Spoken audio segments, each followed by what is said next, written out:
साथ हैं Centrum broking के नीलेश जैन। नीलेश जी, बहुत बहुत स्वागत है आपका। बताएं सर, मार्केट दबाव में है, मिडिल ईस्ट तनाव की चिंता मार्केट पर साफ तौर पे दिख रही है। आप बताएं निफ्टी बैंक निफ्टी पर आपका view. Very good afternoon to you. बिल्कुल, देखिए दबाव पिछले 2 दिनों से हम देख रहे हैं, बट कल के सेशन में हमने एक शार्प रिबाउंड देखा। आज के सेशन में भी देखें तो निफ्टी कहीं ना कहीं 24,000 के लेवल को डिफेंड कर रहा है, जो एक पॉजिटिव साइन है। और अगर आज की क्लोजिंग 24,100 के ऊपर की मिल जाती है तो एक अच्छी क्लोजिंग मानी जाएगी और उसके बाद एक शॉर्ट कवरिंग यहाँ पर देखने को मिल सकती है। आज वीकली एफ एक्सपायरी है निफ्टी की, उसके चलते थोड़ी बहुत वॉलेटिलिटी हमें देखने को मिलेगी। बट आज की क्लोजिंग काफी इंपॉर्टेंट होगी, देखना कि 24,100 के ऊपर निफ्टी सस्टेन कर पाती है कि नहीं। बट ओवरऑल अगर हम ब्रॉडर स्ट्रक्चर देखें तो एक रेंज बाउंड ट्रेड हम एक्सपेक्ट करके चल रहे हैं गोइंग फॉरवर्ड। 23,800 और 24,500 ये एक ब्रॉडर रेंज है निफ्टी के लिए, और इसी रेंज में हम निफ्टी को ऑसिलेट करता हुआ एक्सपेक्ट कर रहे हैं।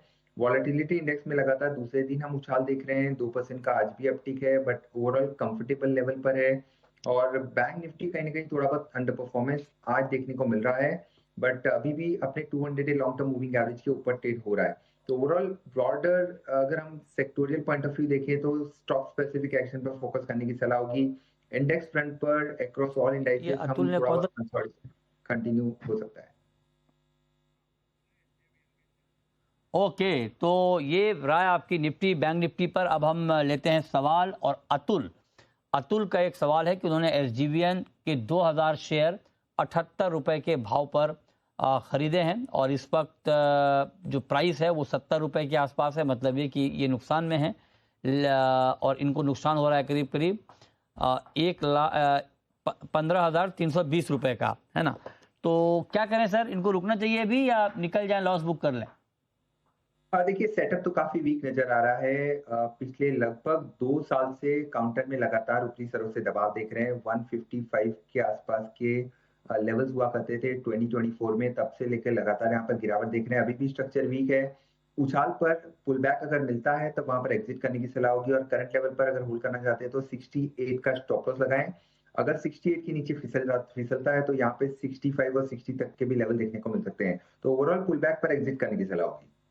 ओके, ठीक है, तो इस पे आप नजर रखिए। अगला सवाल है मनीष जैन का, और इन्होंने HCL टेक के 100 शेयर 1649 रुपए के भाव पर खरीदे हैं और जो ताज़ा भाव है काफ़ी नीचे है, 1175 के आसपास का। बड़ा नुकसान है इनको, 47,400 का। क्या सुझाव सर आपका इनके लिए, मनीष के लिए? देखिए broader setup of the IT counters अगर आप लार्ज कैप आईटी नेम्स पर नजर डालें तो अभी भी वीक नजर आ रहा है। इन बिटवीन पुल बैक हमें देखने को मिल रहे हैं। रिसेंटली हमने HCL टेक में भी पुल बैक देखा, और TCS इन्फोसिस जैसे दिग्गज काउंटर्स में भी एक अच्छा खासा डिसेंट डेड कैट बाउंस हमें देखने को मिला। But overall broader setup Nifty IT index का सेल ऑन राइज का है, तो यहाँ पर भी शॉर्ट टू मीडियम टर्म के लिहाज से थोड़ी सी वीकनेस कंटिन्यू हो सकती है। अनलेस एंड अनटिल 1 साल के ऊपर का नजरिया है तब इस पर्टिकुलर काउंटर में बने रह सकते हैं 1070 के आसपास का स्टॉप लॉस लगाकर। ओके, ठीक है, तो ये राय आपकी हो गई HCL टेक पे। इस वक्त HCL टेक में करीब करीब 4.25% की गिरावट इस वक्त दिख रही है। लेकिन अब चूंकि हम HCL टेक की बात कर रहे हैं तो जून तिमाही के नतीजों के बाद HCL टेक पर बुल वर्सेस बेयर लेकर मौजूद हैं अंश और पूजा। और बड़ी बात यह है कि जो प्रॉफिट है Q1 में HCL टेक का वो 3% बढ़ा है। डिविडेंड का भी अनाउंस हुआ है, उसके बावजूद शेयर जो है वो दबाव में है। तो पूजा अंश मौजूद हैं। बताइए अंश, आप बुल हैं बेयर हैं? मैं बुल हूँ और पॉजिटिव पॉइंटर्स के साथ ही शुरुआत करेंगे। आप बुल हैं तो तेजी गुल क्यों है, बताइए? तेजी गुल इसलिए है क्योंकि नतीजे तो काफी अच्छे आते हुए दिखे हैं। अगर हम रेवेन्यू देखें तो 1.8% की बढ़त दिखी है। मार्जिन में देखें तो ये भी 30 बेसिस पॉइंट बढ़ के 16.9% आया है। प्रॉफिट की भी बात करें तो 3% की ग्रोथ आती हुई दिखी है। और सवाल यही है कि जब नतीजे अच्छे हैं तो यहाँ पे जो है तेजी क्यों नहीं बन रही, क्योंकि कल के सेशन में हम देखें तो स्टॉक ऑलरेडी 5% बढ़ चुका था और पिछले 1-2 हफ्ते में भी देखें तो काफी ज्यादा बढ़ चुका है, जिस लिहाज से जो है आज थोड़ा सा यहाँ पे प्रॉफिट बुकिंग होता हुआ नजर आया। नहीं, ये रीजन नहीं है। रीजन मैं बताती हूँ कि स्टॉक नीचे क्यों है, क्योंकि कांस्टेंट करेंसी रेवेन्यू ग्रोथ जो है वो घटी है यहाँ पर। इस कारण से स्टॉक आज नीचे है। कुछ चीजें अच्छी भी जैसे कि अंश बता रहे हैं, कुछ चीजें अच्छी भी देखने को मिली, लेकिन कांस्टेंट करेंसी रेवेन्यू टर्म्स में ग्रोथ देखेंगे तो 0.5% की कटौती यहाँ पर देखने को मिली है। मैक्रो अनिश्चितता अभी भी बनी हुई है, उसके चलते हमने नतीजों में कहीं ना कहीं कुछ फैक्टर्स पर दबाव देखा। नहीं, बिल्कुल पॉइंट यही है, जो मैक्रो में अनसर्टेनिटी बनी है उसके बावजूद हम देख रहे हैं कि डील विंस की बात करें तो ये भी काफी अच्छे आते हुए दिखे हैं। स्पेशली पिछले क्वार्टर की बात करें तो 1.9 बिलियन था और इस बार जो है बढ़ के 2.4 बिलियन आता हुआ दिखा है। तो इतने अनसर्टेनिटी में भी अगर डील विन इंप्रूव होते हुए दिख रहे हैं तो यहाँ पे तो काफी अच्छे पॉजिटिव मोमेंटम कंटिन्यू होते हुए दिख सकते हैं। और डील इंप्रूव जरूर हुई है, लेकिन जो उम्मीद की जा रही थी उतना नहीं यहाँ पर देखने को मिला। डिस्क्रिशनरी खर्च, ये मैनेजमेंट ने खुद उनका कहना था कि वहां पर धीमापन आया है और अभी भी डिसीजन मेकिंग जो मैनेजमेंट की तरफ से हो रही है वो काफी, उसका प्रोसेस काफी धीमे है। इसलिए आने वाले समय के लिए जो लार्ज डील की बात हो रही है उसमें कमी देखने को मिल रही है और पूरे के पूरे सेक्टर के लिए इस वक्त सबसे बड़ा कंसर्न यही नजर आ रहा है कि डील्स तो आ रही हैं लेकिन बड़ी डील जो आईटी सेक्टर चाहती है, जो कोई कंपनी चाह रही है, उसमें थोड़ा धीमापन यहाँ पर देखने को मिल सकता है।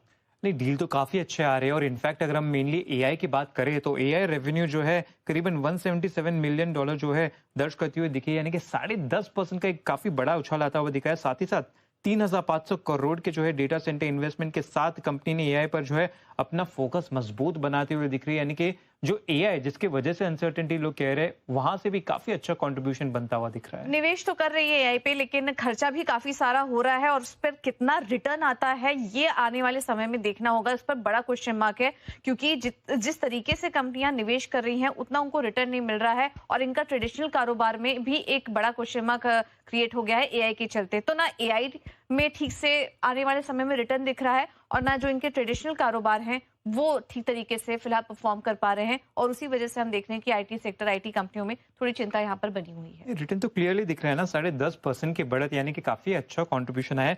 खैर, अगर हम मैनेजमेंट के कॉन्फिडेंस की बात करें तो गाइडेंस के बारे में बात करेंगे। अनसर्टेनिटी के बीच में भी गाइडेंस जो है यहाँ पे चेंज नहीं हुआ है, उतना ही रखा है, कुछ घटाया नहीं है। इनफैक्ट इनका कहना है कि क्वार्टर 1 में जो है सीजनली थोड़ा सा वीक ही रहता है, बल्कि जो बचे हुए क्वार्टर्स है इस फाइनेंशियल ईयर के वहां पे काफी अच्छी मजबूती बनती हुई दिख सकती है। और क्वार्टर 2 की ही बात करें तो मैनेजमेंट ने सीधे बता दिया है कि क्वार्टर 2 में जो है डील विंस और भी ज्यादा मजबूत होते हुए दिख सकते हैं, यानी कि काफी स्ट्रॉन्ग बुलिश यहाँ पे जो है कमेंट्री आती हुई दिख रही है। जो आप पॉजिटिव तेजी का तर्क दे रहे हैं वही तो नेगेटिव है। यहाँ पर गाइडेंस बरकरार रखी है, गाइडेंस को कहीं भी किसी भी तरीके से आने वाले समय के लिए अपग्रेड नहीं किया है, बरकरार रखी है। और इसी वजह से हम बात कर रहे हैं कि आने वाले समय के लिए कोई बड़ा रेवेन्यू पोटेंशियल यहाँ पर कंपनी के लिए नजर नहीं आ रहा है।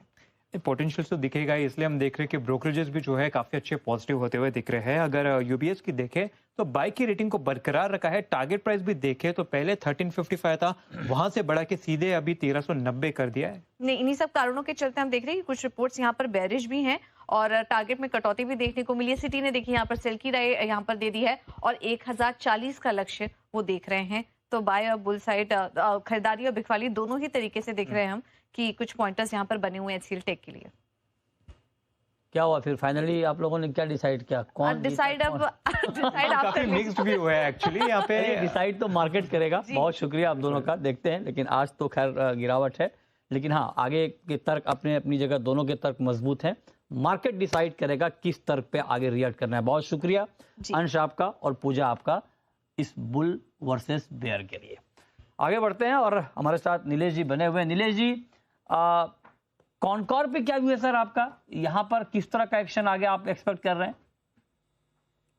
देखिए मृत्युंजय, काफी अच्छा रिबाउंड हमने निचले स्तरों से देखा है इस पर्टिकुलर काउंटर के अंदर। आज के सेशन में सारी शॉर्ट टर्म मूविंग एवरेजेस को रिक्लेम कर दिया है। अब यहाँ पर इंपॉर्टेंट होगा कि 500 के लेवल को डिफेंड करता है, क्रॉस करता है कि नहीं। अगर 500 के लेवल ब्रेक हो जाते हैं तब यहाँ पे 200 डीएमए का ब्रेकआउट हमें देखने को मिलेगा। उसके बाद 525 से 550 तक की अपसाइड ओपन होती हुई नजर आएगी। बट ओवरऑल बाइंग डिक्लाइन का स्ट्रक्चर है, किसी के पास लॉन्ग पोजीशन है तो बने रहे और फ्रेश खरीदारी के पर्सपेक्टिव से देख रहे हैं तो 500 के ऊपर निकल जाने दीजिए। उसके बाद 475 के स्टॉप लॉस से यहाँ पर लॉन्ग पोजीशन लेके चल सकते हैं। परफेक्ट, तो इस पे आप नजर रखिए। अगला सवाल है राहुल गुप्ता का, और राहुल गुप्ता ने टीसीएस के शेयर लिए हैं और टीसीएस के 500 शेयर 2115 के भाव पर लिए हैं।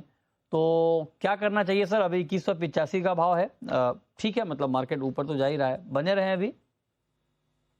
देखिए मेरे ख्याल से एक बार प्रॉफिट बुक कर लेना चाहिए, क्योंकि कल के सेशन में एक अच्छा खासा उछाल हमने देखा था और आज थोड़ी बहुत प्रॉफिट टेकिंग देखने को मिल रही है। अगर ट्रेडिंग के पर्सपेक्टिव से लिया हुआ है तो एक बार के लिए प्रॉफिट बुक कर लें, और अगर फिर से निचले स्तर पर 2100 के नीचे मिलता है तब यहाँ पर लॉन्ग ट्रेड लेके चल सकते हैं।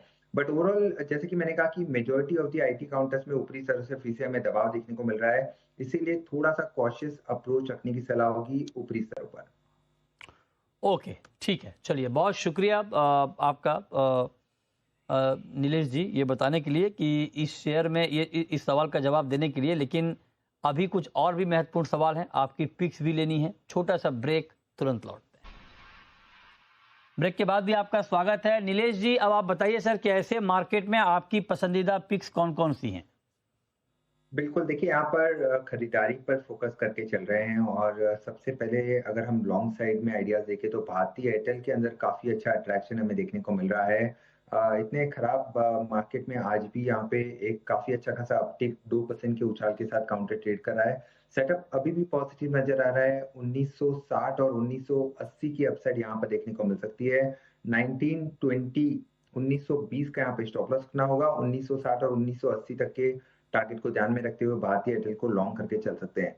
इसके अलावा जो दूसरा स्टॉक हमें पसंद आ रहा है वो है फार्मा स्पेस में से हैवीवेट सन फार्मा। ओवरऑल फार्मा स्पेस का भी सेटअप काफी अच्छा है। निफ्टी फार्मा इंडेक्स अपने ऑल टाइम हाई के आसपास ट्रेड कर रहा है, तो ओवरऑल सन फार्मा के अंदर हम यहाँ पर एक फॉलोअप मूव एक्सपेक्ट करके चल रहे हैं। 1980 रुपए की अपसाइड को ध्यान में रखते हुए सन फार्मा को लॉन्ग करने की सलाह होगी। 1915 का यहाँ पे स्टॉप लॉस रखना होगा। ओके, तो आप नजर रखिए भारतीय एयरटेल और सन फार्मा, ये दो पसंदीदा पिक्स। इसमें लेवल का आप ख्याल रखें। भारतीय एयरटेल में 1920 का स्टॉप लॉस लगाएं, 1960 1980 के टारगेट के लिए यहाँ पर बाइंग की राय है, और सन फार्मा में टारगेट है 1980 का, स्टॉप लॉस 1915 का। चलिए, बहुत शुक्रिया नीलेश जी आपका हमारे साथ जुड़ने के लिए, बताने के लिए कि कहाँ पर कमाई के मौके बढ़ सकते हैं। छोटा सा ब्रेक के बाद भी खबरें जारी हैं। नमस्कार।